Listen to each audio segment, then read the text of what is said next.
दरम्यान नोटाबंदीच्या निर्णयानंतर देशाची आर्थिक राजधानी असलेल्या मुंबईला कसा तोटा सहन करावा लागतोय त्यावर एक नजर टाकूया।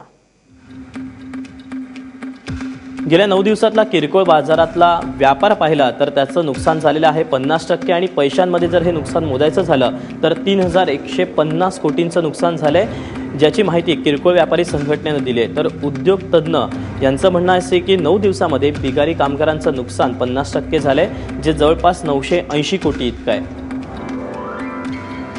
तर मुंबई ज्वेलर्स असोसिएशनने दिलेल्या माहितीनुसार 9 दिवसात सराफा बाजारामध्ये 75% नुकसान झालंय, 750 कोटी इतकं नुकसान त्यांचं झालंय।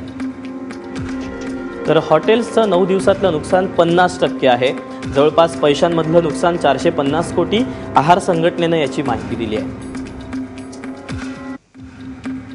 तर जकात मुंबई महानगरपालिकेकडून मिळालेल्या माहितीनुसार 30% नुकसान झालंय, नुकसान पैशांमध्ये 180 कोटी। बांधकाम व्यवसाय काय सांगतोय तर बांधकाम व्यवसायाचं 37% नुकसान झालंय, नुकसान जवळपास पैशांमध्ये 140 कोटी इतकं आहे। नोंदणी कार्यालयाकडून ही माहिती उपलब्ध झाली आहे।